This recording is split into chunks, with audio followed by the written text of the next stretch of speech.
Yeah. How are you today, young lady? I am doing wonderful. How are you doing? I'm fair to middling. Can't complain. Dude, all so busy. So, and no one in business wants to hear anybody complain about how busy they are, right? In business. Like that is just that's what we're here for. Being too busy, being able to pick and choose and refer to others. And so that's you. You make it look easy, but you don't have a second to spare, right? You have been just at it. I Don't be have shy now.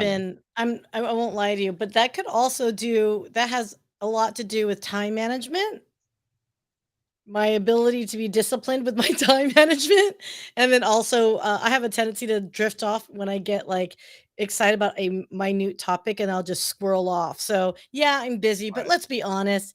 If I really calculated it, I would probably, went down the rabbit hole more often than I probably should have.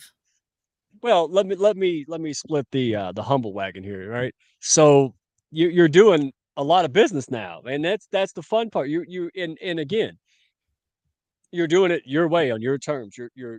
It's not one way or the other. You don't have to have a gazillion followers all the time. Could it help? Yeah, but it doesn't have to be. Oh, look, Johanna. Oh my goodness, I feel like Christmas time. Thank you, Johanna and Randy House at the House of Pain and Paper Plates. I know I'm jumping ahead, but they excite me. Um, man, I love seeing these people. This is why we do what we do. We do this because, gosh, man, so many people, and myself included, Sia, and yourself, everybody. We've been told we're not good enough, not smart enough. You know that we're only good enough to deliver pizzas, whatever the hell it is. And by God, that is not the case, man. Um, People can do things, and that's why I'm excited about our future guest here in a little bit. Because this guy, just like you, I mean, you guys are very similar, man. Y'all forged your own path and did what very few people are willing to do. And it's funny because I'm kind of behind y'all. I mean, I'm not too far behind, but I'm at that stage where I'm like, oh yeah, dude, they romanticize entrepreneurship. This shit is awful. Like it is really I don't bad. know. I don't know one person that would ever say they romanticize They entrepreneurship. do. No, they do. They do. Okay, so the next time you hear some dude from rags to riches talk in his suit and he's talking about his glory days and how hard it was, it's like, ooh, it's like a movie. But somebody made the comment. I like to see that guy as he was real time doing it. And that's what this show is about, man. You're seeing me, Sia, Raquel, we're hitting next levels. You're seeing us post about it. This is the fun part. You know, oh, it's so great. No, I don't have the faith that I'm gonna make it every day. Sometimes I wanna unravel every day, and I talk about it not to get attention or to look weak. I talk about it because this is the real-time chronicles that people need to see. They need to see average people doing extraordinary things, man, and that's encouraging. So if you agree, put that in the comments. If you disagree, well, go ahead and put it in the comments. I have thick skin, man. I like debate. So you feel like we wanna roll the intro, get this show rolling? You think enough people are here now? I think so. I say let's kick this off, my friend. Yes, ma'am. Let's do it. I'm so pumped. Let's go. All right. Roll it.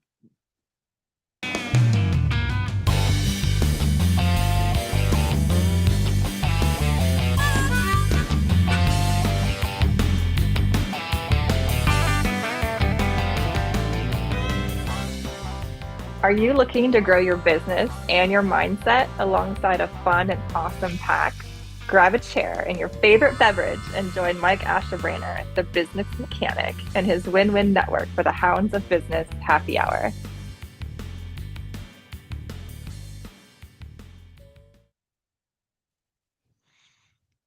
Goodness gracious. Hey, the wildland fire smoke has hit Kentucky today. So Ooh. that was fun. Yeah, dude. Even my hungry little dog was like, "Nah, I'm gonna hang inside today." But I Mm. I don't I don't like it inside. So It's who do we have? it's over 100 here in Texas, just so you know, and it's going to be over 100 for the rest of the week. So yeah, we're fine with staying indoors. Man, yeah, dude. I live outside. I love it outside. I don't care. I got a little fan. I just walk around like a little fan. I need a beanie. I can just take my hat off, put a little beanie fan right here. Oh shoot. So, as you know, we can't stop being excited about people in the hounds because and outside the hounds, if you're good people, you should already be in the hounds. It's not a prison. You can come and go, right? The door's unlocked. Um, but I tell you what, it, it's just amazing. Like I was talking about earlier before the intro.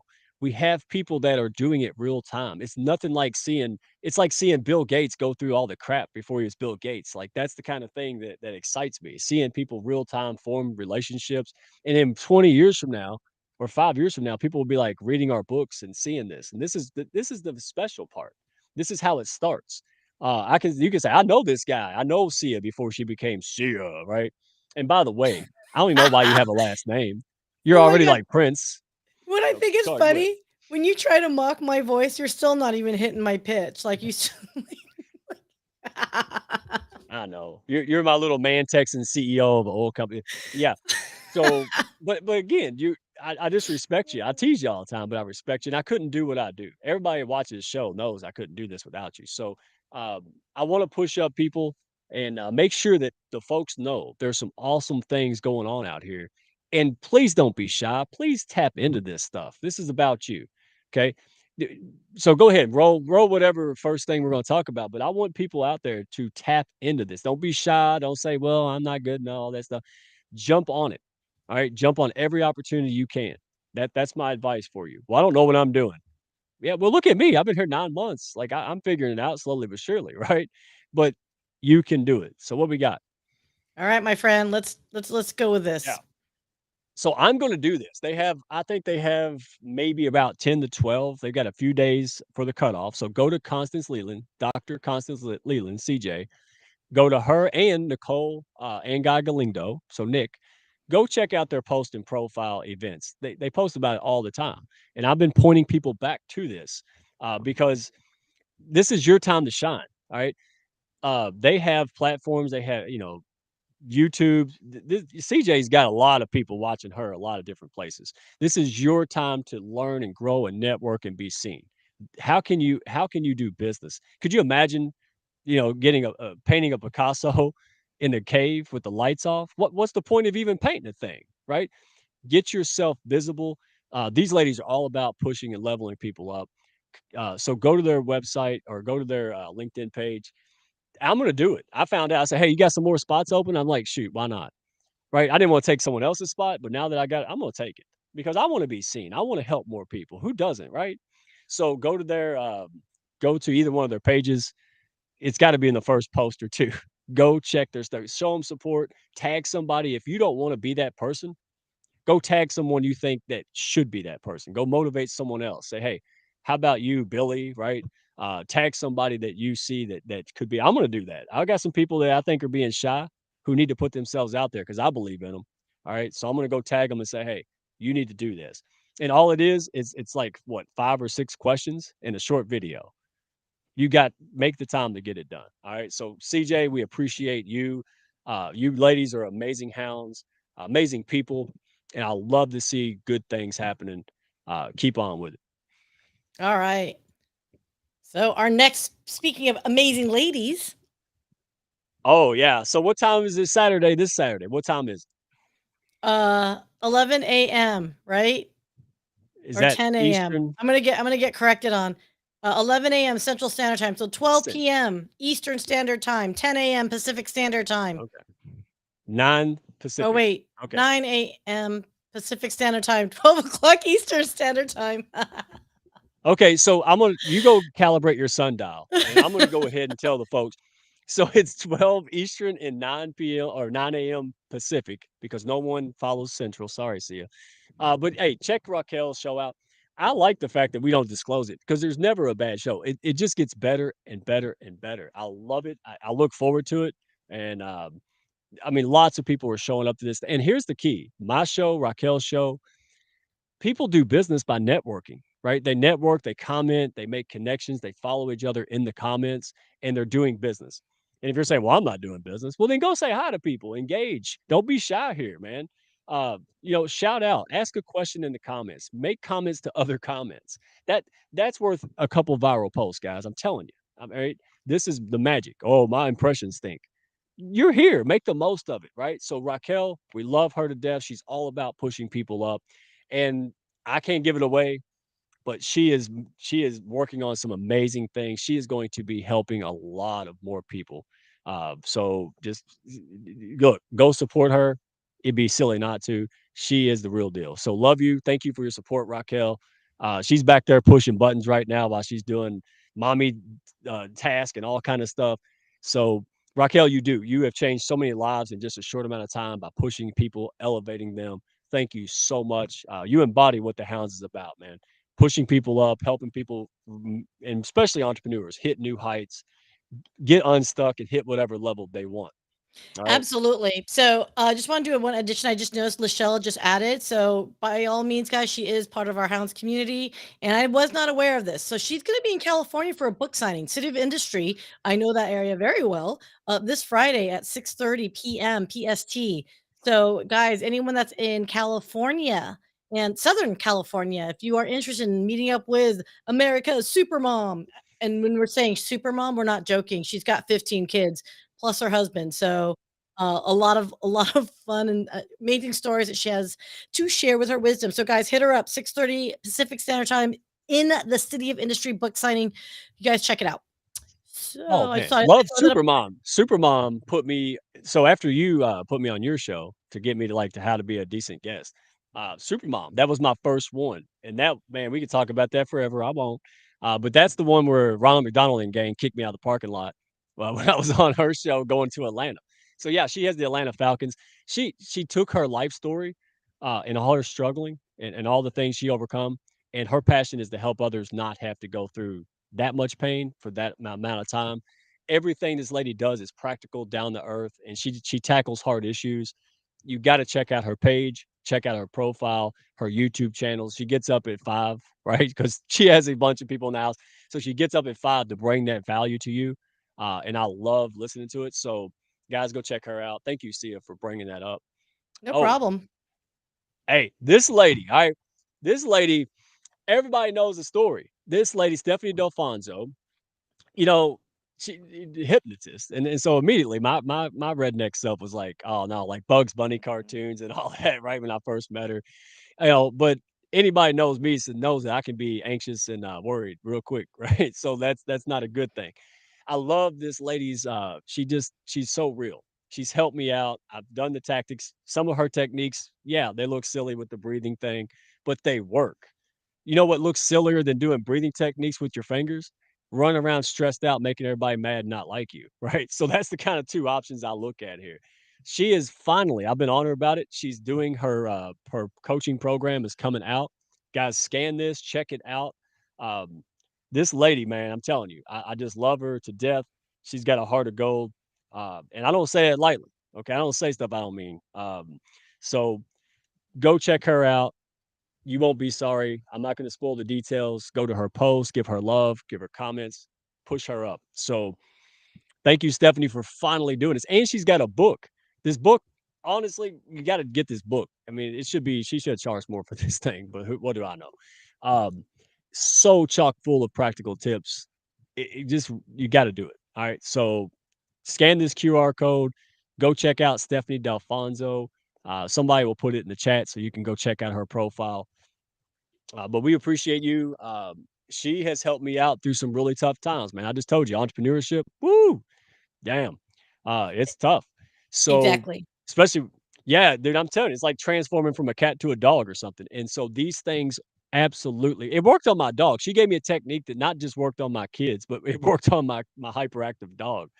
And I asked her, I was like, "Did you know it worked on animals, or was that just me figuring it out?" She said, "No, it works on pretty much anything." So if it worked on the dog, enough said. All right. And last but So not least, Just to go ahead. just to Sorry. clarify, for those that don't understand what QR codes are, it's that wonderful little black and white thing you see there, and you just put your camera to it. Your camera will recognize that QR code, and it will pop up a window, and that's how you can click and get access to it. So, for those of you Okay. that are not familiar, that's what our QR code is. We will pull that up again in the future. If I finally have one guy living down the street that's watching my show, that's what a QR code. Come over and I'll teach you how it works. All right. All right. So Well, go speaking of ahead. being kind, Go ahead. well, I was just gonna say, speaking of kind, is community. So One of the things here that we're really big on with the Hounds is the fact that there's so many people who actually create their own content and they are putting themselves up and out there. And we have nothing but love and support for that. So what we do is we've gathered together all of the community members, all their live streams, all their master classes, events, whatever you have it. And we've thrown it up into a community event that anyone and everyone on LinkedIn, if you're looking for great content, figure out what you want to do, we've got it all pulled together for you. And I personally vouch for them because they're on my company's website, Brilliant Bee Media. So all it is, guys, is go to brilliantbeemedia.com/events. You can see everyone in real time when they're going live, when they're doing their audio room, all that good stuff. So highly, highly, highly encourage you guys to check it out. This is the place to go for all things LinkedIn and sometimes other areas, but this is predominantly a LinkedIn calendar of events. The other thing too is, well, wait a minute. So why do we care about all this good stuff? Is the Lighthouse community members. Now, I only branded that Lighthouse community members because the people that are highlighted here have been personally curated by myself. But let's be honest, majority are Hounds members that Mike has personally curated. So I've trusted a lot of the folks that Mike has vetted out, quite frankly, that are willing to work and collaborate to empower each other to grow. Our big philosophy here is all ships rise with the tide, or as I like to say, we all have our inner light. Let's all Care Bear Power Stayer together and get a brilliant beam of light together. So check that out, guys. I strongly encourage, if there's things that I actually don't do as a business, I'm all for encouraging folks to check out what other people can do to help you. Not everyone's going to work with everyone happily. So figure out what works for you. So we're big on community connection and sharing the wealth and growth together. Absolutely. And I think the last thing we have is that silly little video. But I mean, I didn't plan that video. Do we have that, or we want to just what do you want to We do? have it, my friend. Let's play it. Actually, no, if you want Yeah, to, do you want to let's bring on Josh so he too can laugh in real yeah. time of your awesomeness. There you go. My goofiness. Let's call it what it is. I All It's right. So awesomeness. So let's bring Josh on. yeah, Josh, how are you? How are you, buddy? What's up, guys? How's it going? Oh Guys, man, it's I, good. I've been over here laughing this whole time, and Raquel's like, "Hey, go participate in the comments." And I realized I can't do that between two platforms. I'm way too ADD for that. Well, So apparently I missed my cue. I'm sorry. Hold on, quick sec. Mike, can you say one more time? Welcome Josh to the show. Welcome to the show, Josh. Did you hear that? It doesn't sound like a frog in my end. It sounds like ham radio. Though. guys, Did you hear please, that? please. All right. So You want to hear my real-time Josh. giggle? Is that what I heard? Yes. Yes. Okay. Sorry. All Mike. right. So I can say it. No. Don't be sorry. I was going to say, man, like, we haven't got the opportunity to really talk. We met with Tanya Eberhardt and Uh-huh. Brand Face. And Awesome. man, Go higher. dude, birds of a feather really need to flock together. All I had to do was see you in the same room for 5 seconds and go, yeah, all right. Like you and Johnny B. Um, it's easy. It's great to have folks that are just highly vetted and likable. And here's what I thought was great about y'all. This is a common theme amongst all hounds. Like if I just bumped into you guys, I would never know how hard you worked and how successful you become. Right. And that thrills me to death. Like when I met Michael Carr and Tanya, right? I'm like, remember what I said? They gave me permission, I think, to say it. I was like, man, those two are like me. We're just a couple Gucci purses or outhouses wrapped in Gucci purses, man. Like it was just like it took me a while to realize that holy cow, they're successful people and they worked hard for that and they give back like crazy, man. And it's just like all the stuff I heard growing up about success, they debunk it. They are good people who worked hard, paid the price. And that's you, man, right? I didn't Thanks. miss I nothing. appreciate that. Yeah, it's funny you say like running into you at the grocery store. Literally, the other day I was my wife needed something from the grocery store, and I was like craving ice cream. I was in this big baggy t-shirt, shorts. I had my flip flops on. I was standing in line, and you know when you have like the Grinch belly going on, you know what I'm talking about, where you're like turned to the side, and I had my belly like sticking out, holding 2 tubs of ice cream. This guy walks up, you're the Lucky Titan guy. And I was like, yeah. Most uncomfortable moment of my life, man. I was like, yeah, that's this slob here. Yeah, that's me. That's me, buddy. Oh man, I Dude. love that. Well, you know what's Dude. weird about like the whole podcasting is that recognition. Like it's weird because you're just like, I'm just recording my voice. Like we're just having a conversation. You forget there's people on the other end a lot of times. But I want to see this video. I mean, you brought me on to watch a cool video. I want to see this. Okay. Mike cracks me up, so I'm ready for this. All right. Let me go ahead and play this video. It is something that Mike requested, and I have to say kudos to your videographer, sir. I think you have a future Hollywood person here. It's finally here. All right, let's see. See if I can work it. Hopefully it has instructions. There it is. Oh, that's nice. I won the Father's Day, and I got a note. Thank you, Janice, for saying that. No, no, this cannot steal it. It's one, two. You can't steal it. It's one, two. Uh-oh. There's a little tiny waffle. It is. What are you doing? What are you doing, Put Dad? the pillow in the tosser. What are you doing? Probably think I have a hay pillow I made myself. No, you don't like that. I do. You can't like this. Because then I'll never see it again. Now it makes sense. That's nice. No. Never mind. It's not nice. Because y'all like this. Yep. I gotta get me one of those, man. Oh, you need it. I mean, have you guys seen the one? There's like this new thing on Kickstarter where it's like a airplane strap, but it's like it covers your eyes and it sticks you to the back of the seat so your head doesn't bob. I totally want to buy one of those because those stupid neck pillows on airplanes do not work. Well, so that's the whole thing about this particular Taussie brand's pillowcase is the fact that you can actually put it over and it's all inclusive and part of it. Like I use it when I travel. And I swear by it. So by the way, see that wonderful blue box, that teal blue? That's Taussie brand. So Janice Shakrian is actually another Hound member. So she's patented. And I'll start toting her instead of somebody else. I don't even know what the other brand is, but oh no, yeah, you do Taussie now because you know why?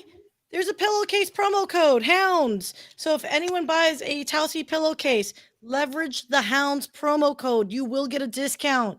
And so there you go. Love Janice and all her success. So guys, we'll just leave that up there for a second. I'll just cover my face for a little bit there. Mike. Dude. Hey, I got you two super pros, man. Y'all are all about this, and it's still your show. It is. I should wake up and do it. So yeah. So first of all, both y'all, and Sia, you're not really producing as much as you're a part of this because anytime we talk about tech and podcasts, I don't have no business to being alone. Let's be honest. And I don't care. People go, well, don't put yourself down. I'm just calling it like it is. I got a lot of positive qualities, and tech is not one of them. But here's my superpower. I was able to get this, I can say it, badass lady to help me do it because I sure as hell can't do it. And again, that's why all boats rise. So Josh, tell us about Pantheon FM. What is it? Where are you at with it? Yeah, so I mean, Pantheon FM is a brainchild, right? So it's a company that we've been building for near on a decade. I've had many different iterations of services. Whew, this is like tripping me out. I can't watch myself, guys. You're throwing me all over the screen. You put post-it notes. Put post-it notes. I know. So I have to the problem is I have a 50-inch TV behind my camera, and that's how I'm seeing my face. So I'm like, oh wow. Yeah, no, that's see pimples. Raquel, put them on like the full screen. Then let's do it. Let's just exactly. Yeah, I can stare right at my face. There we go. I ain't scared. Come at me. That's a lot of Josh. Go ahead. So Pantheon FM, just to give it like a really, really clear answer of who we are, what we do. Basically, it's a lead generation company, but we leverage podcasts to get in the doors with very, very successful people. I basically started this company off of me having a really failed brand, ended up realizing, gosh, I've got to figure out this whole lead gen shenanigans. Figured it out by starting a podcast. I launched a show, started inviting people on. Within 2 weeks, I had 6 billionaires come on my show, and I went, I think I figured it out, because a couple of those we ended up doing business with. And I was like, man, this is how it should be. This is how business should be. It shouldn't be this difficult. So our entire company's built. We have a bunch of information products. We give a bunch of this away for free. We give the method away. And then we have a mastermind that basically we meet to implement on that strategy. So that's us. in a nutshell. Wow. Okay. You want me to brag a little bit? I'm just kidding. Yeah. No, well, hey, give credit where it's due, man. It's like, when I see somebody at the Olympics win a gold medal, they can brag. They earned that, man. They paid 4 years of hell for that. So what this is one of the things that so you're much more than just a guy who works, right? So you built this business, you built it, and a lot of people in the comments, man. So a lot of people have done that.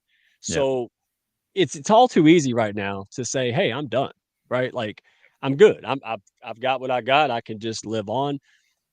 But not you. So what is it that keeps you going? Why are you not done yet? What's the next level for you in your business? It's actually really What funny. I'm glad you asked this question because Raquel asked me this right before we hopped in. She's like, Josh, what motivates you? Like, what's that thing like gets you out of bed in the morning? And my wife is probably going to see this, and she knows this because we've had this conversation. It's actually not the typical kosher answers of like God, my family, even though those are so important to me. If I'm feeling lazy, that's not going to get me out of bed in the morning. There's a really interesting point, and everybody has a different income level where they say, okay, when I hit this income level, everything will be okay. And for me, that was $100,000. That's all I had to make. And truthfully, if that's all I made till the day I died, I'd be happy from a personal consumption standpoint. Obviously, I have wants. I want more expensive things here or there, but I don't need it. And for me, like what I had to start figuring out for myself was what actually motivates me. And for me, it's momentum. Momentum. If things are moving, that gets me excited. Like if you have something big that you're doing, if you want to get into my world and you want to get Josh's time, do something big, do something different. It gets me so dang excited. And I was explaining this because literally just yesterday, my team, there were a couple of like poor decisions made in the company based on a time perspective. And the momentum went like, just like stopped. I'm trying to do the screeching brakes. That was a horrible, but the screeching brakes stopped and it like slowed everything down for the day. And I was like, oh, there's like nothing that makes me more upset than loss of momentum, right? Because it's really hard to get the momentum back, right? But momentum is what gets me really excited. I could honestly tell you legacy and leaving something behind is really, really important to me, but I love experiencing the journey when there's momentum. So my entire life and my company and everything that we do is built around leveraging momentum. So that's really what we run for. If that makes sense. No, it makes complete sense. In fact, you kind of gave me permission, Josh. I love what you just said there, man. It seriously, I lost momentum around February after making the leap of faith. Like I just jumped out of the nest like a baby bird, and it was, and it felt like I crashed on my ass. Yeah. Right. In February, 2 months later, and I just didn't think that was an okay reason. Like like you said earlier, like my family motivates me, and it does. But man, that I realized that too. So thank you for giving me permission to say, hey, the momentum does drive me. Like today, I've been so excited because I feel like I got direction. I know where to go. Yeah. So I know you can't say a whole lot because I know you're like a mad scientist creating a lot of new stuff.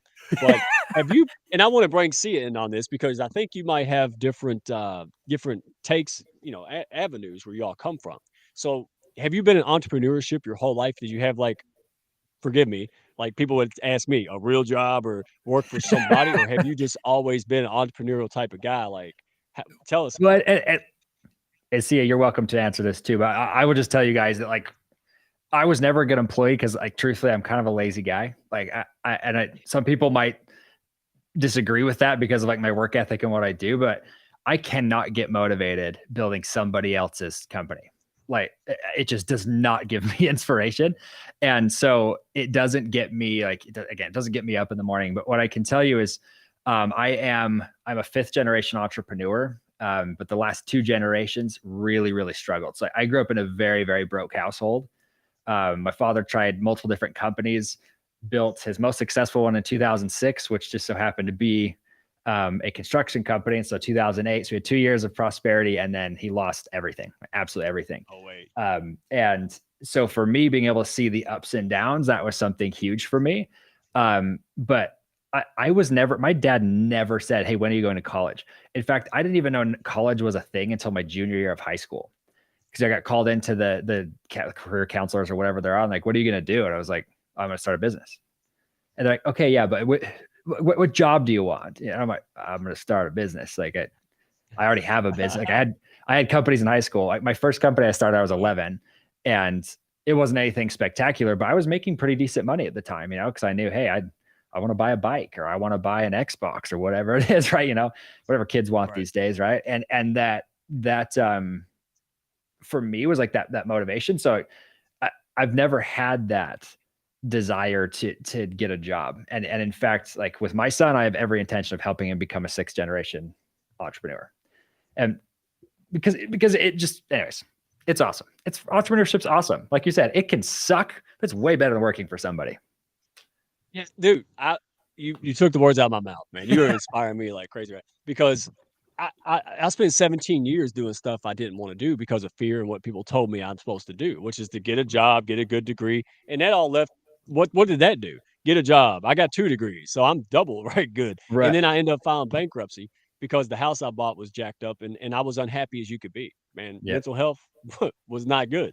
And it took me a long time. I wish I had that courage that you had, or you know, to say, let's do it. So thank you for sharing that, because there's so many people in the audience, in the comments, that they may not admit it, and they don't have to admit it. Yeah. But it's real.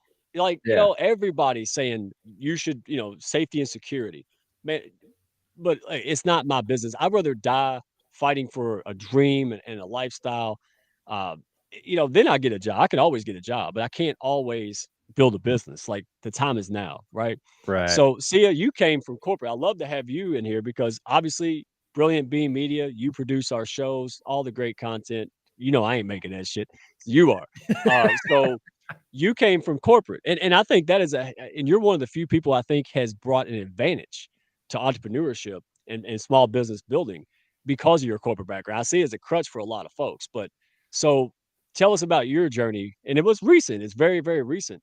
So tell us about your journey and the transition to being your business, because you've done a hell of a job.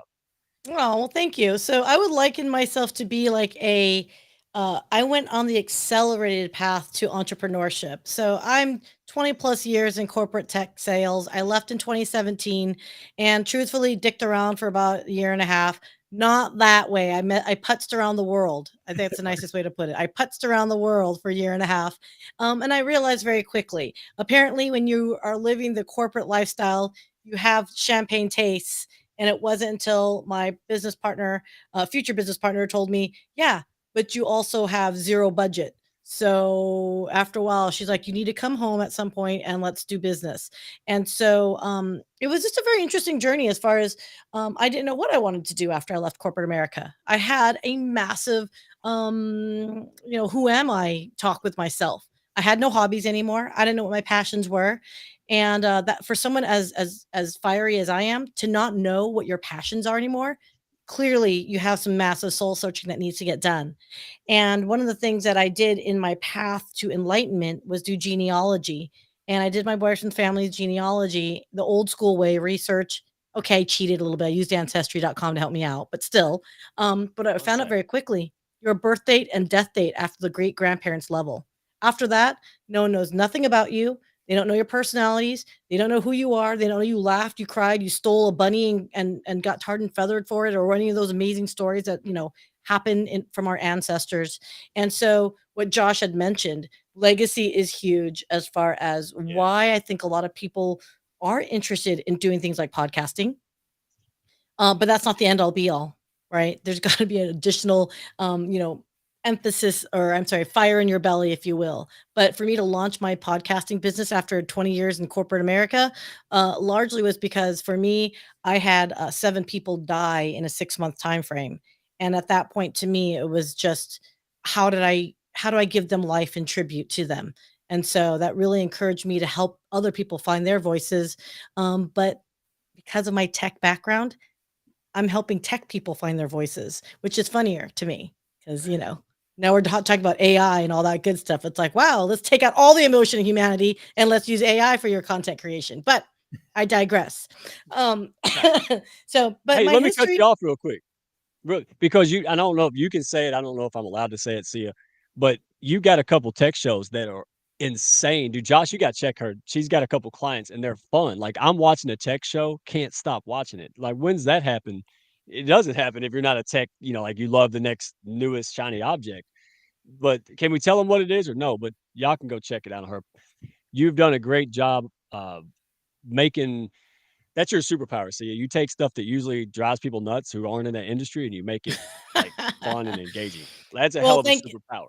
Well, thank you for that. No, so well, look, so after having 7 people die on you, you learn out very quickly that life is too short for bullshit, right? Like seriously, all the dramas that we have in life, peoples, trust me, put them in a small little box and compartmentalize, right? Because ultimately, what really matters to you in life, you will make it your priority, right? So, with that mentality, I approached some of my clients. So, I am the host of a show called Checkpoint Real Talk.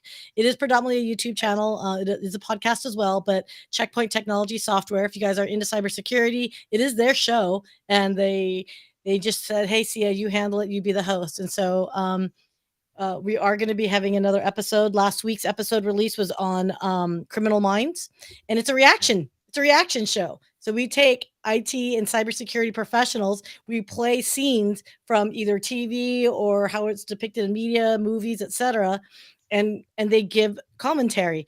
For those that are on the nerdier side of life, imagine it being Mystery Science 3000. But for our generation, and or if you are really cool Gen X, it's kind of like Beavis and Butthead, when we watch the video episodes and all that good stuff. So anyway, check out Checkpoint Real Talk, and then tomorrow is our other Thursday show. It alternates, and it's called Chats Among Us, and that's with co-host myself, with Jonas Bull and Vicky Smolyar, and we literally talk about all things AI and bots. So Jonas is a polymath. He knows everything about everything, and he's a consultant. Does a lot of consulting around smart IT and a lot of future technologies for public sector. And then Vicky Smolyar is an IP lawyer, intellectual property lawyer. So you can see how the three of us kind of meshed and got together to talk about the good, the bad, the ugly of all things AI and bot technologies. Dude, I am not making this up, Josh. These two shows, like I was like, oh, I'll just put them on the background so Sia's happy with me while I'm working, right, and doing other stuff. And then I couldn't. I was like, this is great, man. This is fun. Like, you know, daggone. And whether you know what they're talking about or not, but the funny part is that Sia's never seen Criminal Minds. I don't know how the hell that happened. I'm gonna take her on a field trip or something. I've never seen it either. It's gonna sound bad, but no, that's because y'all are too busy building businesses, and I was over here working jobs I hated. That's what it was.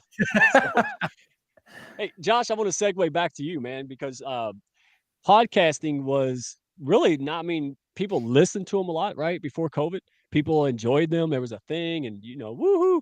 But then after COVID, wow, everybody's a podcaster. So, what have you noticed? Because I know Sia is all over this topic. What have you noticed before, during, and after COVID in the world of podcasting? How's it affected your business and you?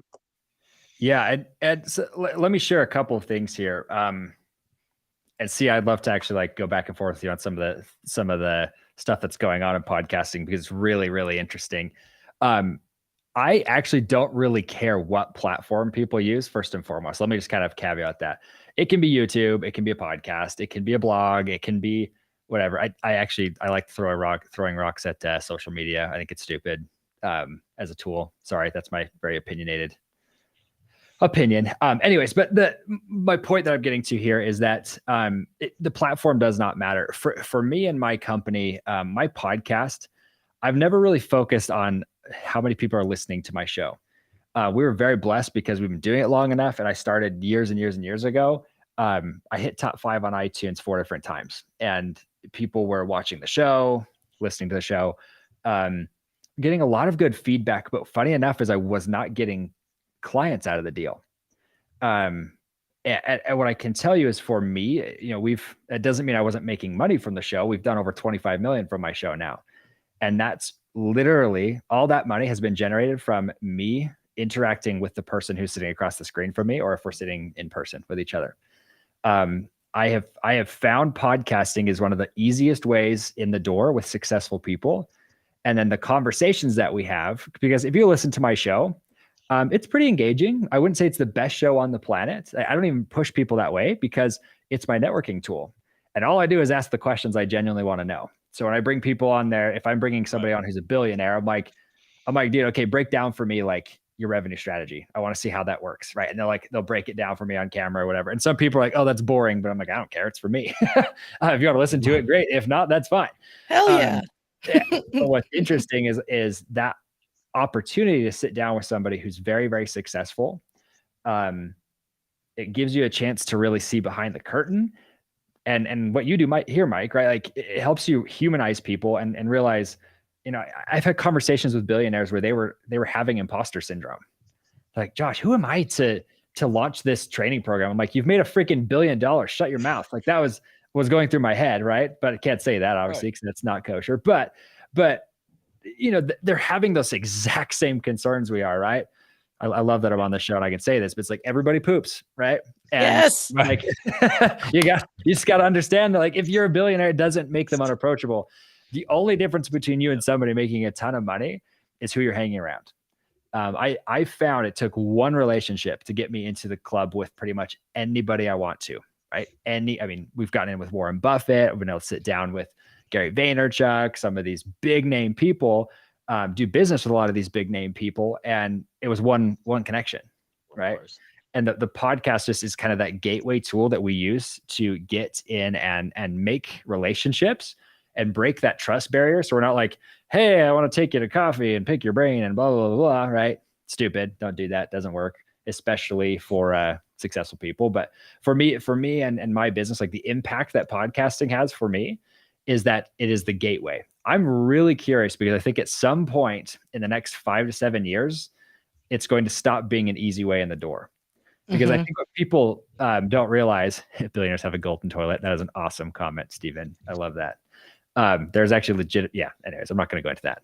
Legitimately a solid gold toilet. I'm like, there are children starving to death and you're pooping on gold. Anyways, I'm like totally derailing my train here. But what I can tell you is with my strategy with podcasting and everything, I think at some point it's going to become podcasting is not going to be the platform to get in the door with, because right now, if I send a message to, and most people don't even know who I am, right? This isn't me reaching out and they're like, they know who I am. They've heard my show or anything like this. These are cold outreaches to people. If I ask them to come on my show, we have an 85% success rate of getting them to come on my show. Okay. You could literally be like, Josh, give me any name. Give me a list of 10 names. 8.5 of them will say yes. The half might say like maybe or something. I don't know. Right? 8.5 of them will say yes. What's really, really interesting is none of the successful ones ever ask me how many people listen to my show. Not a one. We have clients who've literally had like one person listening to their show and they've been able to get billionaires on their show. That's what I could say. And I'd love to hear Sia's kind of feedback on this too, is like, I've seen this over and over again with podcasting, is that right now, and I still think for the next few years, it's going to be the platform that does that, but there's always a platform that you can use to interview somebody and break that trust barrier, because interviewing them, you're immediately gaining that rapport and that friendship. So 100%. I think of podcasting, and I've always said it, it's a tool, right? So for those that are in like marketing, and I've talked to so many CMOs asking me like, well, but you're not getting 1 million views like Joe Rogan. Like, I don't want to waste my money on this. And the idea of it is this: podcasting, you're 100% right. A lot of my clients that I'll work with are in tech, and they typically are sales folks, largely because of my background. But if you think about the pandemic, when we weren't able to actually physically see each other, how else were you going to differentiate yourself from your competitors, right? If you can't physically see someone or touch someone, and no, I'm not encouraging everyone to touch people. Just don't do that without their permission, please. Don't get us canceled. But no, but that's the whole thing is, I do think podcasting is a wonderful way to, if you have existing clients, to strengthen the relationship. If you're prospecting, what a way to get someone to even pay attention to you in a different way. Because I can assure you, anyone that's trying to build a relationship with someone and you don't know who they are, and golly gee willikers on LinkedIn, for example, stop pitch slapping. I swear to God, if someone, I got pitch slapped today again, and I was like, the hell, dude? Like, what the hell, dude? And if you don't show the value of what you can bring to them, they're not going to want to talk to you or spend time with you. But if you use that podcast as a way to say, hey, I'm not trying to sell you nothing. I just would like to get to know you. What's your story, Morning Glory, right? Yep. You appeal to that side of them. People will talk to you. Will they buy from you immediately? Probably not. But guess what? Maybe their competitor or maybe someone else will see you talking to someone that they covet and admire. And they'll say, Mike knows what he's talking about. Josh knows what he's talking about. I'm going to start working with them. I'm going to reach out to them. It's a long game, peoples. Can I add one thing to what you're saying too, Sia? Because this is so brilliant. I love that you brought this up. What people don't understand is that in entrepreneurship, it's not networking. Networking, like people are saying, your network is your net worth, right? Baloney. It's your relationships. It's like true relationships. Who have you built friendships with? And then this is what's so funny is that people as entrepreneurs, we're always like scared to ask for what we want. I'm going to ask you guys right now for what I want. I want to fill my program right now. I have a new mastermind that I'm launching. I will literally give you a 15% commission if you will send me a referral. You can message me on LinkedIn. Okay, message me and say, hey, I want to send somebody your way if they're looking to add 50 to 100 new leads to their business this month. Just send me a message, okay, on LinkedIn. I will happily kick you guys a commission. You see how easy that was? I'm like genuinely asking you guys. Like, if you'll send me one, I will send you money. But this is what's so interesting. If I'm sitting across the table from a billionaire, and like just to solidify your point here, like I just want to testify your point here, Sia, is like there's only one thing you ever have to ask after you've met somebody. Ask for what you want. 100%. Literally, what I always tell people is like, at the end of it, just say, I'm trying to fill my program. I want to fill 2 more seats from your network. Who do you know who needs help with this, right? They need more leads in their business this month. Would you be willing to send them my way? Who doesn't need more leads in their business? First off, that's like a no-brainer, right? But that could literally be any offer. Who doesn't need to start a podcast? After watching this, go hire Sia. Good golly. Mike, I don't even know what you sell, man. I really need to know what you sell. I just pitched you right there. Ask for what you want. Yeah. I still hooked. I think we've all actually have had experiences speaking with, I actually have not talked to a billionaire. And if I did, they didn't tell me about it. Damn it, Janet. But I have worked with extraordinarily successful people, right? And I've talked to them, and there is this directness, but at the same time, there is a desire to help. I don't know of any true quote millionaire, or the way I view it is this: entrepreneurs that have truly achieved that level of quote success are the most humble people out there. Sure, they might be direct. Sure, they might be a little curt as far as like, dude, because their time is very, very valuable. But I will say they have all been people that said, what can I do to help you? I see that you're struggling here. What is it that you have, need, want, etc.?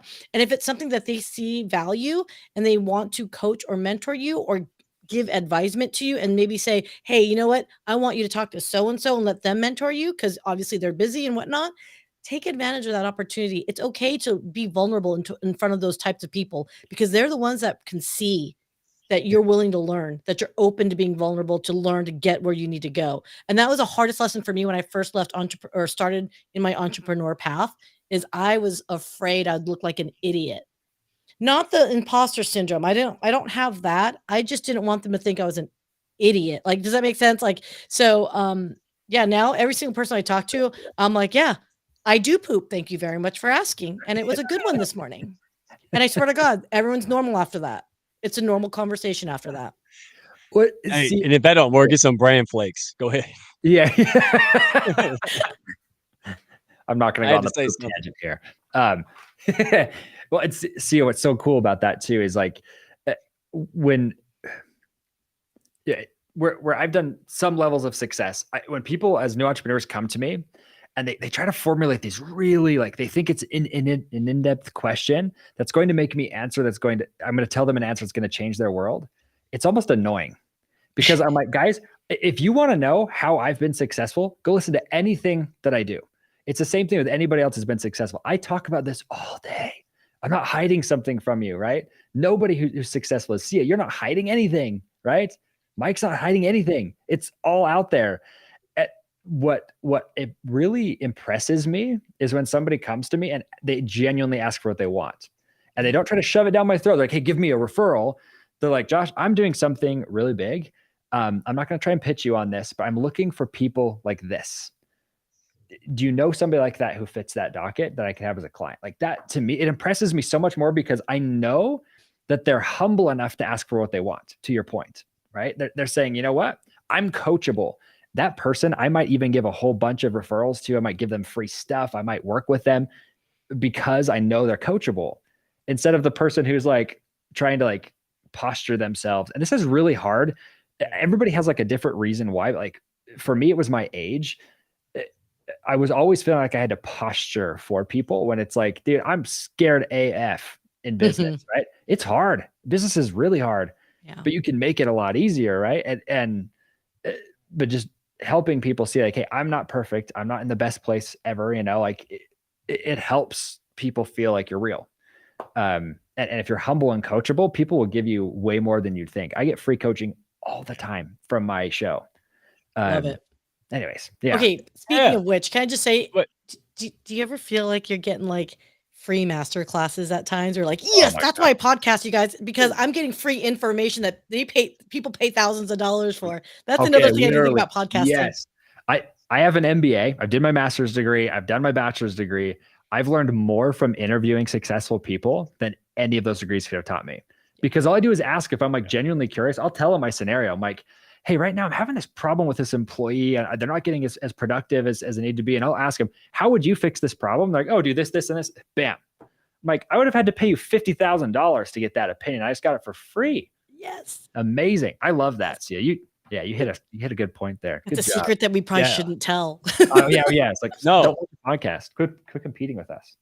I'm glad it's not just me, because I had made that comment behind stage. I'm like, dude, do these people realize they're giving me like all this free stuff? I started saying something smart the other day. I'm like, damn, that sounds like Gail or wow, I'm learning a lot of stuff, man. I get up in the morning, early, like it's rubbing off. And winners, that's what this is about. That's why I love you two here talking about this, because not everybody's on their way or comfortable with forging a business or trying something new. And they think they're weirdos because it's hard, or they feel out of whack, or they feel imposter syndrome. But real quick, before we get to this question, Josh, you hit the nail on the head, man. You said, ask who. Dude, I've learned that secret a long time ago, and it has never failed. Who do you know? Not how, not what can you give me? Who could help or be excited about this idea, this project? Dude, that you just spray gold nugget everywhere with that one, man, because that is key. And you're sitting here successful, see it successful, and you're giving this away, man. I hope people are taking notes. I love this. So let me ask, Stephen, how do you pronounce that name, y'all? Because y'all know I can't read. What is Boucher? Boucher? Okay. Stephen asked Boucher? I know, forgive me. I mean, I'm wearing a camo hat, I'm in a tree.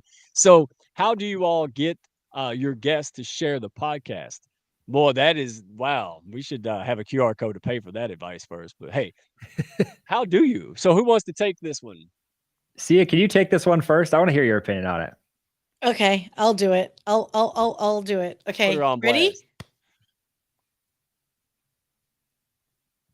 I'm going to say in the nicest way.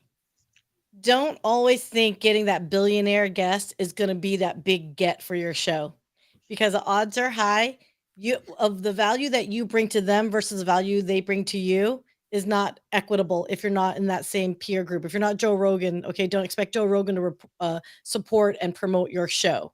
It's just not that way. Unfortunately, in that context, for me, I think if you're going to find the right guest for you that's going to really grow your audience and maybe expand the audience and the way that you want to, is find someone that has mutual interests with you, that values you. So yeah, it's great to get a billionaire every now and then. That's great, right? So, got to interview the chairman of United, chairman of the board for United Airlines. Great. But what does it mean, right? Because again, just think about this, okay? If you are looking to bring guests in order for the strict purpose of growing an audience and whatnot, you could do that. But my personal take is find the right guests that's right for your audience, that's right for their interest level, and the guests will typically reciprocate. But I hate to say it, peoples, don't demand it or expect it, because the odds are high they often don't. That's been my experience. Ooh. I was gonna say my answer to that question, see, that's so awesome. Like you nailed it. Is like, don't. Don't try to get them to promote. They're not going to do it. If you ask me to promote your show right now, I'm like, Mike's even going to see this. I don't promote. Very rarely will I promote because I've got a full promo schedule, right? Mike, I'll promote for you just because we're friends. But it very rarely ever helps either. Like we've seen this too. Like you're saying, see, is like somebody who's a billionaire versus somebody who has 100 connections. There's almost no difference in growth on the show. Do you guys know who Sean Whalen is? Yeah. Lions Not Sheep. Okay, he's a buddy of mine. We're doing a partnership. He came on my show the other day. We're partnering up on his company, Jadari, which, by the way, if you're a coach, go check that software out. It's freaking brilliant. But I'm not getting paid to say that. Freaking Sean. Anyways, what's so interesting, though, is that this guy has billions, with a B, of people viewing his videos, okay? Having him on my show, you want to know how many more listeners that got than the next episode? Maybe 5, maybe 10 more individuals. It's not as much as you'd think. What I can tell you guys is, like, truthfully, if you want to grow a podcast, be willing to spend money, pay to grow it, or pay someone like Sia to actually really like level up the production of it. Right. But I think this actually brings up a really interesting conversation. You kind of touched on this too, Sia, is like, everybody's always looking at like Joe Rogan as an example, right? I hate when people do that. Joe Rogan had a hugely successful business before he was a podcaster. Oh, yeah. Okay? He had a following of hundreds of millions of people already. He just launched a podcast and it got followers. And yeah, don't get me wrong. He has really good production value. He's very controversial. You either love him or hate him. But he'd even tell you, I've worked with people on his team. They're like, no, he buys his way up, right? Because for him, he knew if I can get millions of people watching this, I can get sponsorship dollars. Starting from scratch. I'm not saying you can't do it. Just don't make it a key part of your strategy because it takes years to get millions of people listening to your show with active effort or a ridiculous amount of budget behind you. If you have an extra $1 million to spend, please don't spend on a podcast, guys. Go make some real money. Okay. Make way more money somewhere else. So let us clarify, because I think this is where I think there's a false assumption of like, everyone's got you get a podcast and you get a podcast. Okay. Look, if anything has proven, just because you have a podcast, it may or may not be successful for you. Case in point, Meghan Markle and Prince Harry, right? They had archetypes. What did that do for them? If anything, I think it hurt their brand more than anything because they couldn't deliver it. They effectively leveraged a platform that could have been wonderful, but the execution or vision, I don't know what the heck it was, just wasn't happening. And this is where you guys have to really think about podcasting, because I have so many people coming up to me and they're like, I want to start a podcast. And I'm like, okay, wonderful. Why are you doing this? Because I have people that are like, well, I got to make money off of it. I plan on quitting my job and doing this podcast. And I'm like, well, first off, hopefully you have a great savings and investments that you can actually do that. And secondly, but why? Who are you talking to? Oh, I just want to do it because me and my girlfriends want to drink wine together. That's not a why, people. So yeah. Yes. Yes. Oh no.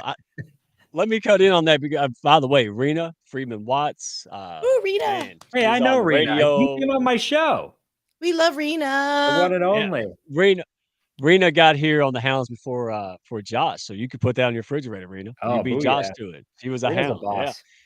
So hey, I love this point. And I've had some people actually message me about what y'all just talked about. The whole Joe Rogan thing. I mean, I'm always talking about it because I don't know anything about podcasting, but that's the guy, right? I've seen him on Fear Factor and he's funny as hell. And especially when he did his bit about David Spade. Remember he did his bit about David Spade? Oh, anyway, I'm not gonna get in trouble. But it's like that here because like Susie Orman, she don't need a strategy on LinkedIn. She's Susie freaking Orman, guys. Like, like, oh, I can't beat Susie. I have to try really, really hard and almost maybe catch her, but she's not even paying attention because she's Susie Orman, right? She's got the notoriety already there. So I love the fact that you all are putting this in perspective. Like, don't get caught up in the clouds here. You can do it, just not that way. Like, well, they do it. Yeah, but they have a 20-year record. And they have other things, books and, businesses and all these things. So compete, but don't compare. That's my 2 cents. What do you all think about let me give this. First of all, you all kind of serve different. Oh, is there a question? Yeah, go throw a question. I love questions, audience questions. That's why they're here. They ain't here to hear me ramble. They're here to learn about these cats. So Josh, Michelle Murray, she also has built the business. Instead of just hanging out on the beach, she got bored. Now she's doing copywriting and stuff. So, it's like you just can't just go fishing every day. So the question is, uh, who was your most interesting podcast interview? Oh, that's a good. I'm glad I read that for a second because that really, I'm like, I've had so many really intriguing ones. Say. Let me tell you two. Can I give two? Is that okay? I'll be really quick with that. 1.5, 1.5, 1.75, 1.75, sir. She's like, shut up, Josh, you're hogging the mic. Please. Just so you guys you're know, shy.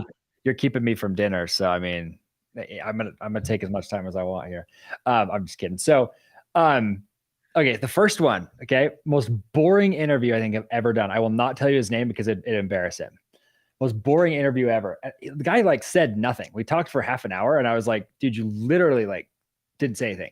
And then after the conversation, turns out this guy makes $100 million a year, $100 million by himself. Okay. In all the most boring ways possible. He has like a mini manufacturing company. He has this little car dealership and all this $100 million, right? I was like, what the flip? I had him back on later. One of the best interviews I ever done because I was like, tell us about that, right? Because he was talking about some book he was writing. So I was like, dude, this is the most boring interview ever.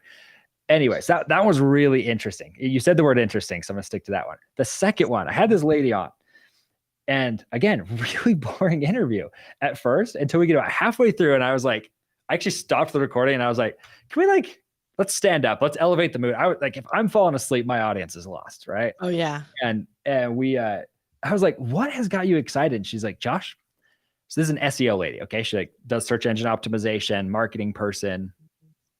I would say it's probably the most boring aspect of marketing is SEO, and they'll even tell you that, right? And so she's kind of like the engineer type. She then tells me, Josh, I just bought an alpaca farm. You know what alpacas are? They're llamas, and they're freaking adorable. My in-laws have a farm right across the street from them of alpacas, and they're adorable. Anyways, but she's like, I built this alpaca farm, and within 6 months, we've made $500,000 with alpaca. I was like, why the freak are we talking SEO? Let's talk that. So we restarted recording, restarted the entire interview. I'll have to find, I can't remember her name off the top of my head, but it was a really interesting interview. And we talked about how she took SEO and implemented it into something that truthfully is just random, right? People don't go onto podcasts to talk about an alpaca farm, but that was super fun. Those are awesome. Interesting stories, huh? Interesting.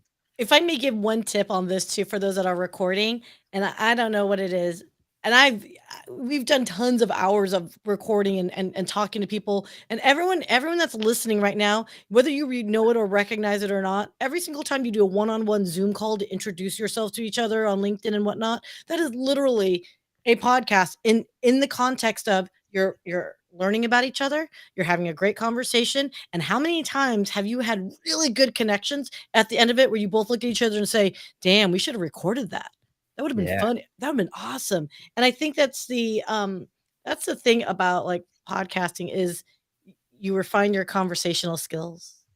The most interesting podcasts, I think, are the ones that are natural, free flowing, may or may not be always like steady with their topic. I'm okay with divergence and maybe coming back every now and then because that's what a natural conversational flow is. And I think with our minds, especially for multitasking while we're listening to podcasts, we're meandering with them. And I think that's what makes it engaging for the interview style podcasts.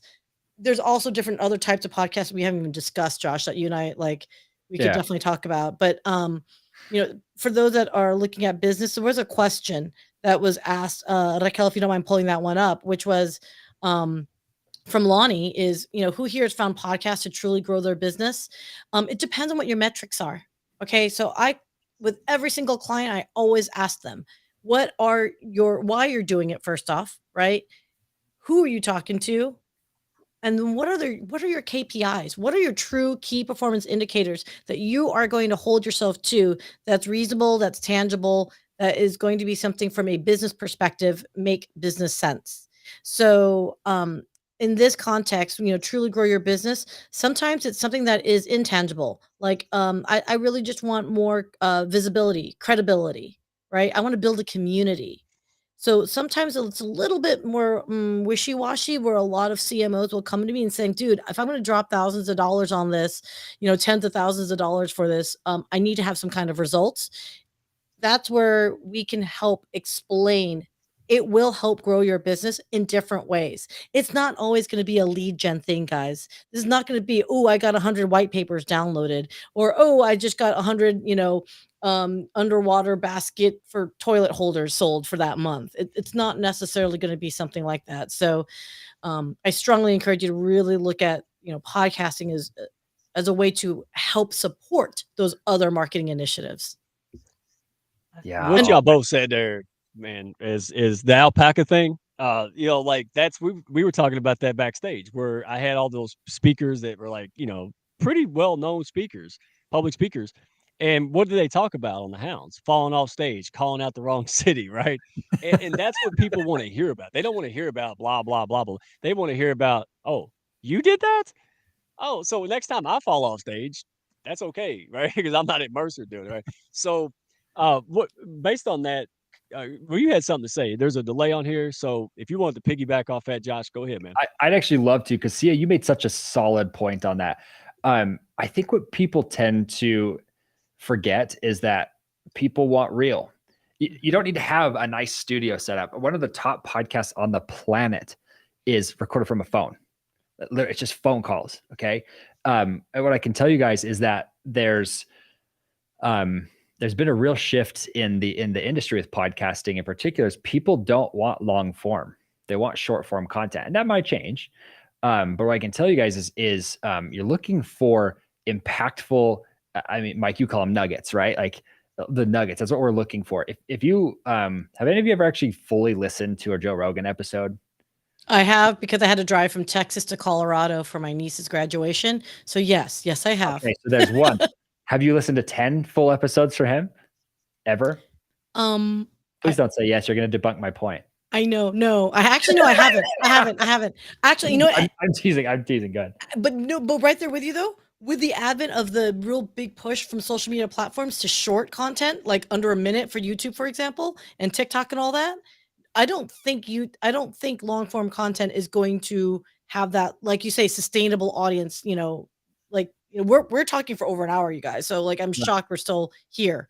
And some of you will come live to this. I'm surprised you guys are still listening. You're probably like, guys, get off of here, goodness sakes.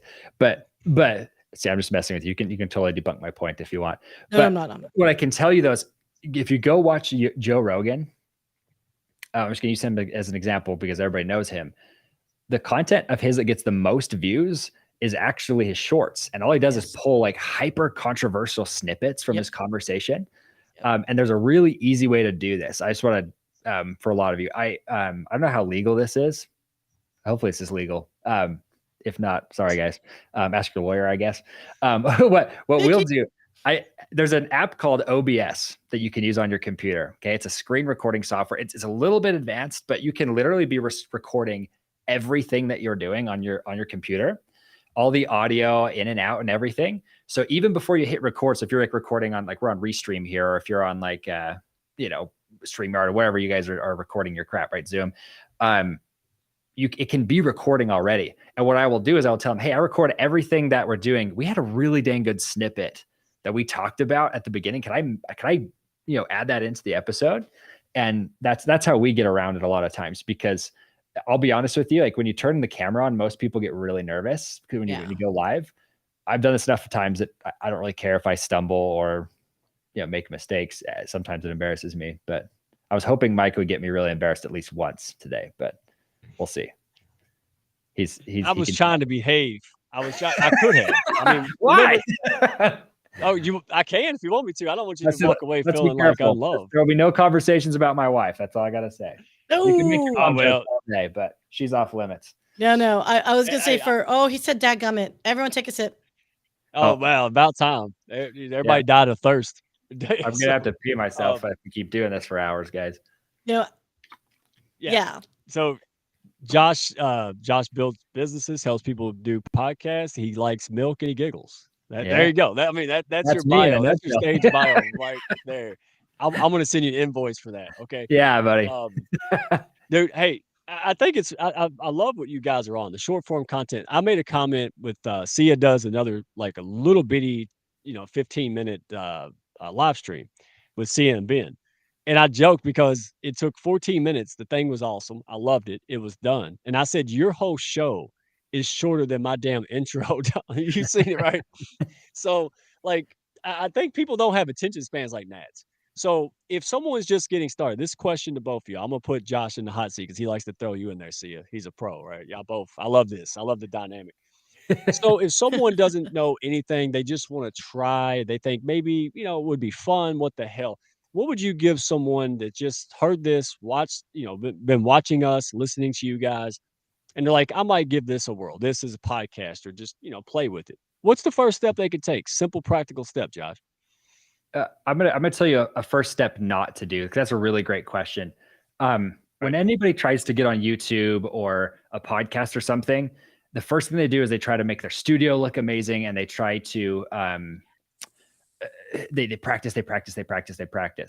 The worst thing you can do when you're going into the podcasting space is to sit down and try and record a solo cast, or like sit in front of a camera and do YouTube video. It will take you like 10 hours to record a 2-minute video. Okay. I really wish I had done this. The first video I ever did was back in like 2012 when I was trying to sell something. Literally 2-minute sales video. It took me over 10 hours to record the thing, of thousands of takes. And I was like, gosh, I just suck so bad. And it still came out awkward as I'll get out. But the reason why I say don't do that first is because what happens is when you do that, you're giving yourself an out, and you're not giving yourself the grace to make mistakes. I believe that the first thing that you should do is interview somebody. Interview somebody first so that you can get used to asking questions. And then when you start formulating your own opinions, then go try to go live, just sharing your opinions. Okay. Because you can't go back on live. Like, it's like we're doing here. I can't be like, oh shoot, I said, and I have to start over again. Nobody cares. I mean, how many times have I said, on this? Probably 5,000. One of you is sitting here counting, going, yeah. And I'm going to go count dollars all the way to the bank while you count those ums. That's what I tell people. Anyway, so go ahead. Sorry. Yeah. We got to work on your shyness, Josh. You need some confidence skills. Maybe get confidence. I love it though. Keep going, man. I'm enjoying this. Y'all see me. I'm just laid back like I'm in a recliner. This is what it's about, man. Be you. Does everybody like you, Josh? Does everybody who meets you says, "Oh, that guy's wonderful"? Maybe, I don't know. Some people might hate me. Okay, I'm gonna say maybe 2 out of 8 billion in the play, but it doesn't phase you. You just keep on rolling, man. You just do what you do because you love what you do. You're good at what you do, and you probably wasn't good at it until you just determined to get good at it. And that's the message and takeaway I want people to get. So, see, what did I touch on one quick point there that you said, Mike? Though you can't, if I interrupt you, just as a humanizing point. Oh, go ahead. I will tell you, there's nights where I will stay up like agonizing over someone's opinion of me. Okay, that never changes. And sometimes it's super stupid. Like I had one, there's a client that she paid us like $5,000 like 4 years ago, and I have probably done $45,000 of free work for her. Ugh. Right. And she came and was like just bashing my integrity. And luckily I have a good coach who helped me kind of shut that relationship down. But I can't tell you guys, weeks of like so concerned about this woman's opinion, because I love this woman. She's amazing. But it was like, so I just want to help you realize, like, people might hate me because sometimes I don't give them everything they want, even though I'm literally giving them everything. Right. So I wanted to throw that in as a point, because you say like, hey, it rolls off the shoulder. It does, but there's still moments where you're like, oh, why does that hurt so bad? I hate that. Yeah. No, I appreciate that that honesty. I mean, C is the toughest I've ever seen. But she's human. She's not a damn robot. And I mean, despite what Mike says, I am not a robot. I am not a robot. You're a bro, but you're not a robot. She's definitely yeah. And then she anyway, we'll talk about that later. But here's how I frame it, Josh, and I want Cia's opinion. I said, it's not that people say I don't care what people think. I don't believe that. I do care. Here's what I care about, though. I don't care about everybody thinks. So if Mother Teresa was to walk around back in the day and say, that redneck's a real asshole, that would bother me, dude, because I think, a lady like that, I care what she thinks, because my character might be out of whack. I might be, robbing old ladies or something like that. That's what I take that as. Maybe I should double check myself. But like if Jeffrey Dahmer said, I'm like, whatever, dude. I don't eat people. I have nothing in common with you. And I know those are extreme funny Oh my cases, but god. like I don't eat people. What the hell do I care? So yeah, so that's how I frame it, Josh. But you're right. I had the same thing. I had somebody I respected who's changed my life that just kind of got mad cow, and it really did a number on me for a while until I just kind of shook it off a little bit, talked to other people to help coach me into perspective. So I love the fact that you're saying that everything out there that all these people deal with, when you're successful, you still deal with it, man. It doesn't change. We're still people. Sia, Yeah. what's your 3 cents here? Yeah, okay, so a couple points here. So one of which is the people that matter to you, right? They will typically support you no matter what, right? And it's when those people that are close to you that suddenly give you the feedback that you need to hear, that's when you pay attention. Everybody else can basically go, pound sand as far as I'm concerned. You know what I mean? And that's the thing about it. If you're going to put yourself up there, you create content. Everyone is, they're talking about LinkedIn being so much more of a social, and I embrace that. We need to humanize our working relationships. I do believe very firmly you're going to get trolls. Trolls exist. They have a sad existence in life. They're hurting. Their souls are hurting, but it's no skin off your back because in the grand scheme of life, the people that truly matter will always have your back to some degree because my family sucks. So if anyone's expecting when you launch a podcast that your family's gonna be your first followers, I promise you they will not be. So just throwing that out there. That is like so freaking true. Your family Yeah. will not be your supporters, people. Just throwing that up there right now. So don't get. 'Cause I got out of whack the first time because I'm like, what the F, people? Like the damn podcast, please. And they're like, what podcast? I'm like, oh my God, never mind. Hey, they say, who would put you on a live stream? I said, me. I put my damn self out there. Like, yeah, like, Exactly. Oh no, I've got family. They're like, wow, are you that much of a narcissist that you're putting yourself up there? I'm like, yeah, and people pay me. Yeah, you're welcome. So okay, but to go back to your original question, and shockingly, my ADHD has allowed me to go back, but I do want to answer this question. For those that are starting out with podcasting, my number one thing, and I was so glad, Josh, that you said this, go with what you have in your own setup. If it's your cell phone, go with your cell phone. And the reason why I say that is because don't waste money needlessly, because what it does is it creates resentment for the medium. And that's the one thing we don't want as people that produce for the people that strategize and consult for our clients. That's the last thing we ever want you to do. Don't spend thousands of dollars because it's a new shiny toy for you to play with. And then literally, you guys, statistically speaking, they say after 7 episodes, people disappear. They stop their podcast. It's called pod fade. And that's what we don't want you to do. That's not the right way to go about it. So don't invest in like thousands of dollars of equipment. Don't buy and download all these amazing hard ass tools. OBS Studio is great, but honestly, even then, have you seen Mike work his laptop, Josh? You don't want to introduce OBS into Mike's life. It will like his brain will implode. That was probably too advanced like, for Tantic, I'm sorry. it's like showing a medieval guy an airplane, dude. Don't do it. He's like, what is this? What, you know, Sia, that was so good. Sorry, I was like looking at 4 names at once. Sia, late, okay, I never worked this late. One of the points I think that you made that was so good is the tech size. Like, what do you have in front of you?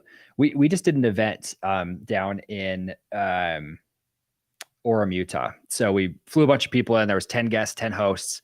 And there was basically a round robin interview. So everybody was getting 10 interviews with each other. So it ended up being like hundreds of, is that 100 pieces of content? Wow, math is hard. Anyways, a lot of content was recorded.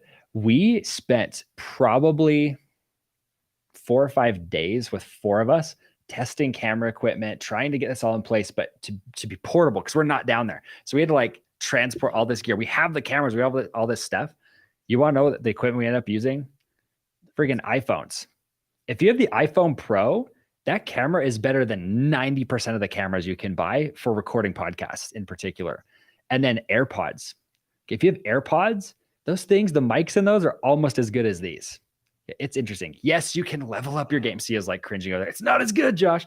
But no, I'm anti-Apple, but I agree with the sentiment. Well, so Samsung, it doesn't even matter what device, right? Any device that has like 99% of the US population, and I know there's a global audience, but most of the US population have the newest cell phone in their pocket or within 2 generations of their pocket. if you have as old as the iPhone 7, which would be the Samsung what? Work with me, Sia. 4, something like that, or Galaxy something. 4 6, probably. Galaxy 6, 4, 3, From 2, 1. then on, your camera is all you need. Yeah. Because they're all 4K cameras. Yeah.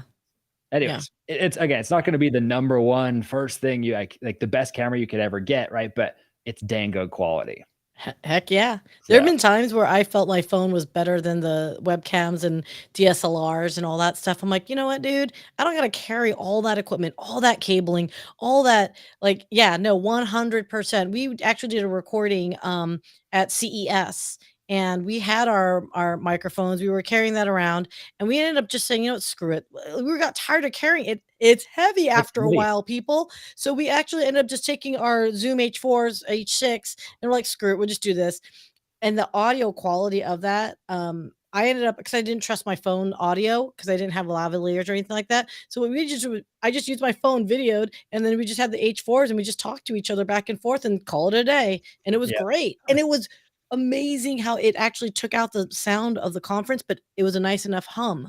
I mean, the quality is there, you guys. But again, we just mentioned a lot of equipment you don't need yet. Don't need it. None of it. Yeah. You do need a phone. You just have to wipe the barbecue sauce off of the camera lens if you're a southern or a woman down here. So just make sure you get all your fingerprints off the daggum phone over there, man. He's like pulling out his Motorola Razr and like turning it around to take video, right? Oh no, we weren't kidding. Well, that's my daughter. My daughter, she just kept messing up all the phones. I'm like, you're going to be back on like what was that big block? The Nokia S. Like she's gonna have a ham radio phone before it's over with, dude. Like analog. So, walkie-talkie.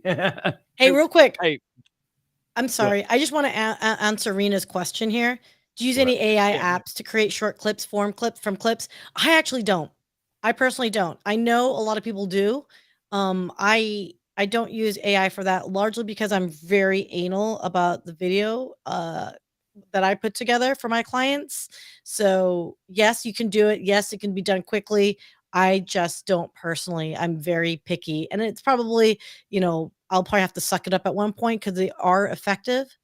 But I don't currently. So I was going to ask you, Josh, if you guys do when your videos, like, do you guys not for, so one thing you can do, because I'm with you. AI is great. I love using ChatGPT. I literally wrote 2 SOPs for my team in under 4 minutes. It was the greatest thing ever, right? Glorious, right? 14-page documents in like 2 minutes. It was great. For creating creative content, I have yet to find a tool that I really have fallen in love with from a video side. From a written side, CapShow is a really, really awesome tool. Good friends of mine, it basically takes your audio and it'll do transcripts, it'll write blog posts, it'll write social content. You still need to tool it so that it's got, it gets you about 85% of the way there. But it saves you a lot of time. But if you want a quick tip, if you're like, man, it's just hard, I don't want to have to listen to my whole episode to find that snippet. You can use a tool like Riverside, or just be old school like me. And I always have like a notepad here. Whenever I'm interviewing somebody, I use Riverside now, but Riverside, you can literally mark it. Anytime somebody says something good, you go, ooh, and you just put a mark, and then it'll make a clip for you. And you can go in and get a bigger clip or a smaller clip. Or if you're old school like me, literally all you have to do is just know what time you start at and say, right about 7 minutes, there was a good spot, right? That's what I do too. Yeah, I think people way overthink it. I don't think you need AI to solve all your problems on this. There are great companies for this, though. I mean, I don't know if your company does that, but yes, we do. Companies can do snippets, right? Yes, we do. Yeah, but like I said, is we really focus on truly customizing it. The thing, I think you're right. These tools, AI tools, are great. It'll get you like 85% there. I don't think it's an end all be all. I see a lot of people doing it, and I get it. We're going into a recession, or in a recession, everyone's trying to like tighten their belts and whatnot. The thing I always offer to my clients is this: like, what is your branding, right? If your branding is like a little on the snarkier side, so like if you're like Wendy's and you got like a roasting day, like ride that wave out, right? So maybe your content can be a little bit more choppier. Gary Vaynerchuk, right? Gary V. I can't tell you how much his audio freaks me out, because he like runs around with his cell phone in the middle of the airport and you can barely hear what he's saying. He's dropping F-bombs, and I'm like, I can't hear you. It freaks me out. Like it just does. But Gary Vee's branding is that frenetic energy that let's go, let's, conquer the world. But if you're a lawyer or you're in the legal field, you can't have that level of freneticism. I mean, is that going to be the right branding for you? And that's where I kind of like talk to clients about, okay, let's see what really is that what you need. Yeah. And that's what your output is. And that's where I kind of like coach people on, because I'm okay. If you can't afford our services, that's fine. My service and what we all do with our consulting and like growing lead gen and like helping our clients understand, you could monetize, not directly necessarily with direct sponsorship, but you can monetize this content in a way that's going to attract attention. But you just got to really be intentional. Oh my God. Where was Todd Blyleven was here earlier. I couldn't speak English yesterday. Apparently it's carrying through to today. You got to understand what your branding is. If it's on message, then you can go ahead with that kind of like, experimenting with stuff. It's just, we're a convenience. You're paying for the convenience for our expertise. So you can offload it to focus your business on other things. That's it. Love it. So good. So that's the answer. Sorry. It's going on my own little horn there. That's awesome. Mike. Oh, if I unmute myself, it works. The mic works when you turn it on. Imagine that. See, this is why I was intimidated to talk to you super pros. Man, dude, I can't even. Yeah, that's the one I wanted to see. New phones will tell you to clean the lens. Well, again, I have a tin can of string still out here, man. So I wouldn't know. So, hey, you guys, man, we have hundreds of viewers watching this thing, man. Hundreds, if not more. People watch it. Hundreds more will watch it later. Lots of people love this, man. They want to hear about it. They got to know you on a personal and professional level. They got a lot of stuff for themselves because let's be honest, that's what the hell we're here for is free info that help us. So on that note, Josh, I'll start with you. So somebody is wanting to do it. We talked about pick up your phone and the material parts of just doing it. But what about the mental? What about the confidence? What about all that stuff that's actually going to get somebody to say, what the hell? I'm going to call somebody or interview somebody.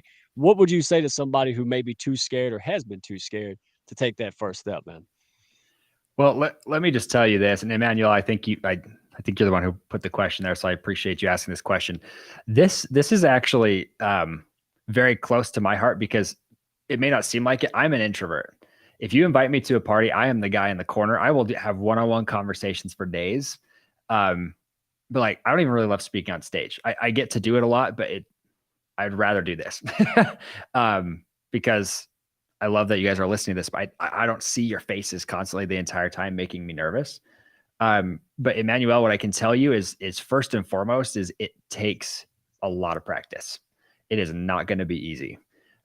With our clients, when people come into our world and we're like, hey, start using this as a business tool, generate some leads with this, start making money. That's all fine and dandy, but it's scary.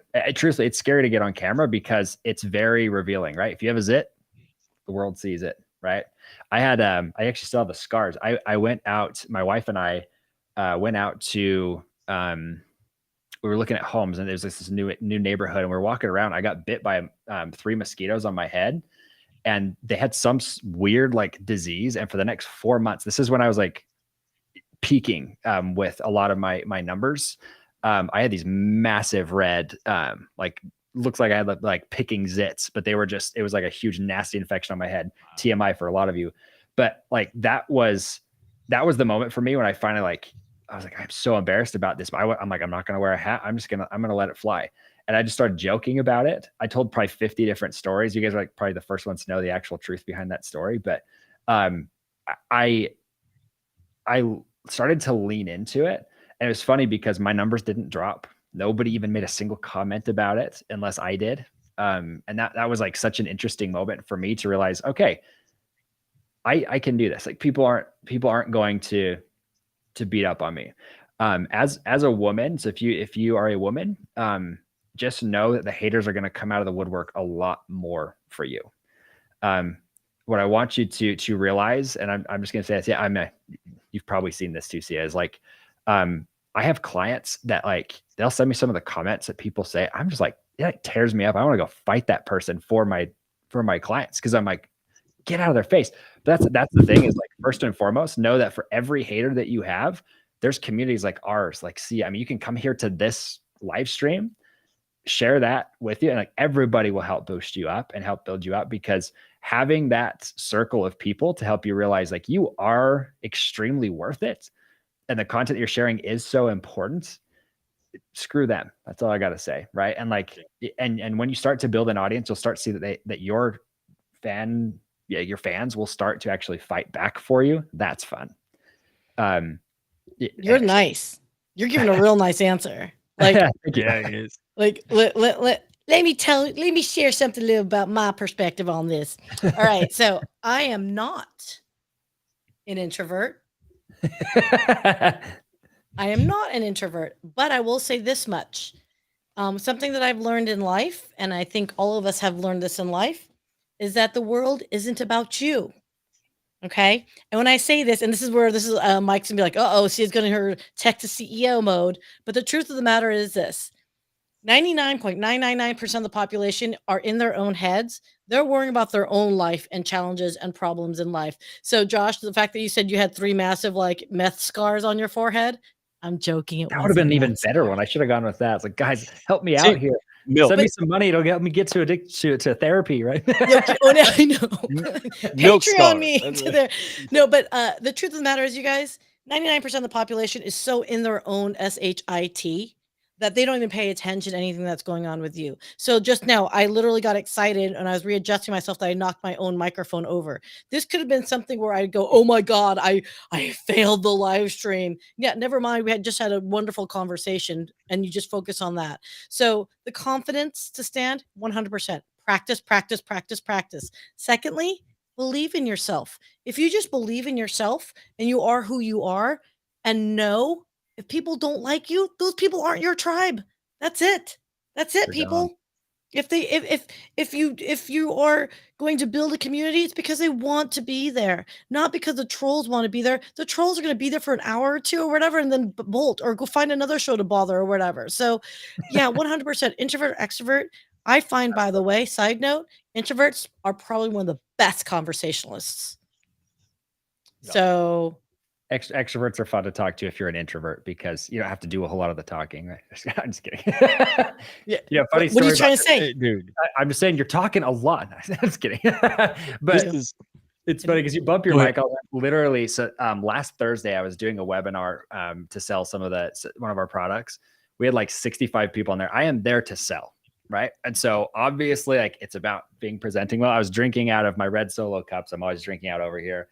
And somebody was talking and I nodded my head as I was drinking and it goes all over me. Like within 2 minutes, it's like I'm like soaking wet during this whole thing. I have found if you will use self-deprecating humor, it helps relieve the tension for you and for them. We're like, well, that was embarrassing. And then you just move on. Just like speak that it was awkward and move on. Very, very powerful. So 100%. Yeah. I mean, yeah. Look, if ain't no one going to laugh at you, with you, whatever, just laugh at yourself because you know what? That's all you got to please in this world anyway. Dude, I kicked the whole damn laptop off. No, like I didn't notice it because so we were out there and I'm feeling good about myself and I'm like, woo, I did good. And then right before she hit the outro, I put my big foot down, kicked not just the damn camera, but the whole. I mean, I'm in my office shed. If I'm gonna make a contest and y'all get to see what I'm actually doing in here and what it looks like. Yeah, I do the whole thing, and then I went with it like, whoa, and then the intro, the outro rolled, and I was like, nobody noticed. No, they're just, which means they either left a long time ago, or they just don't give a crap.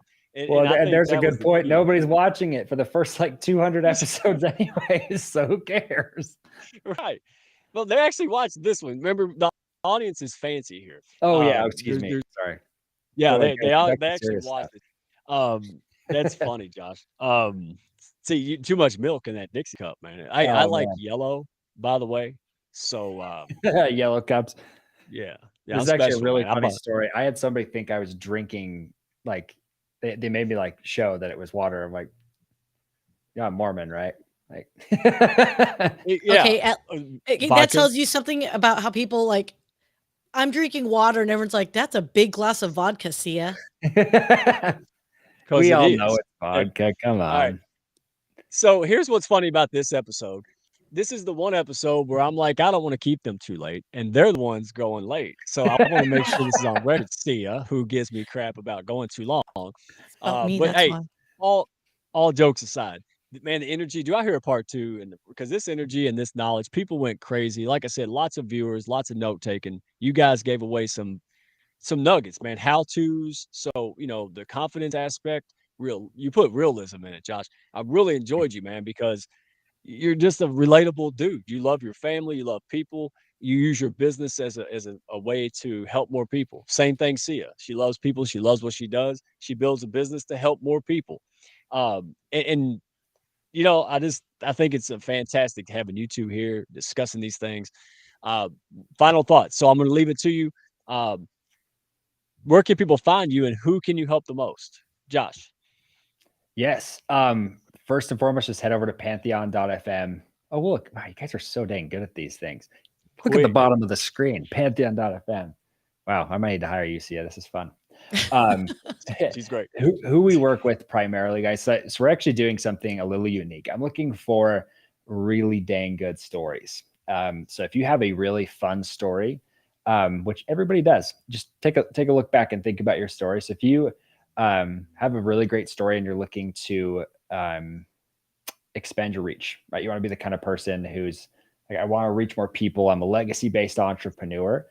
Go to Pantheon.fm. We can get you on one of the shows in our networks. We have a bunch of team members. I think we have 14 shows right now.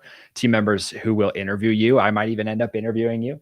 But we love to interview you. It obviously can turn into business deals. It can turn into collaboration opportunities. We do a lot of big joint ventures. But if you go to Pantheon.fm, it gets you into our world. And anyways, I'd love to see you guys all there.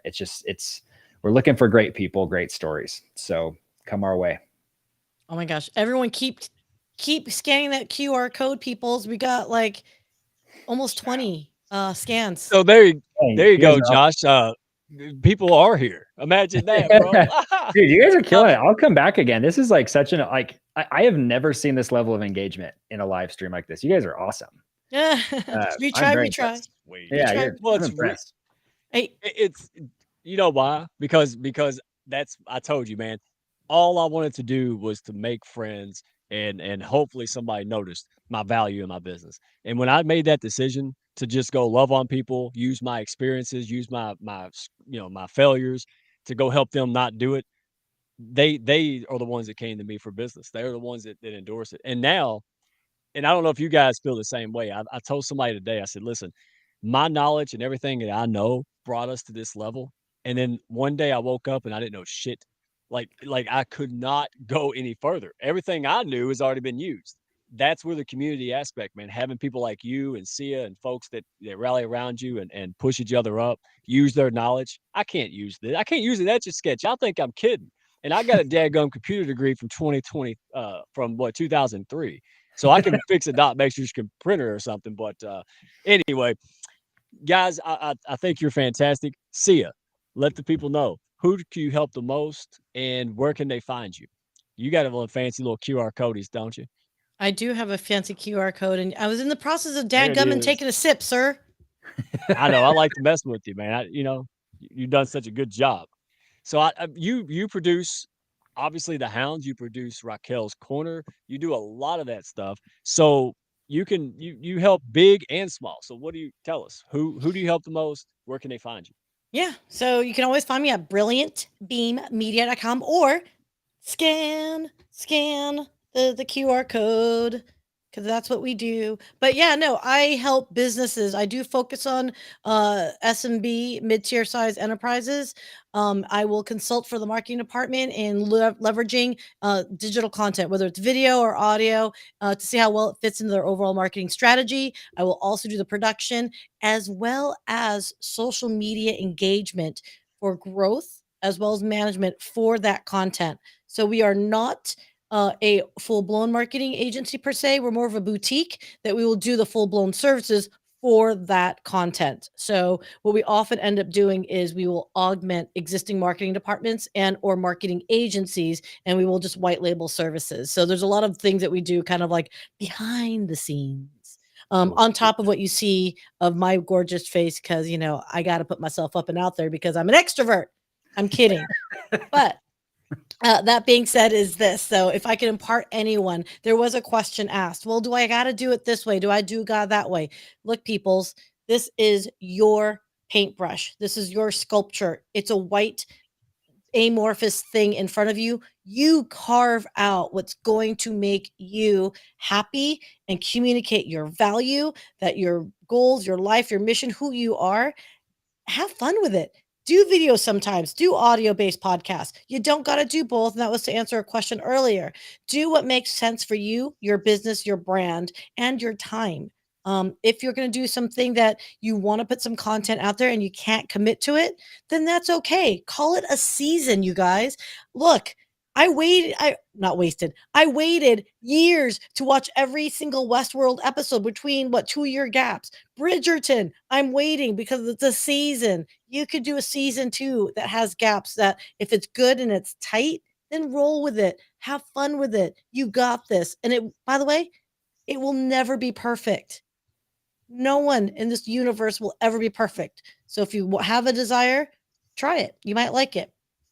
That is my.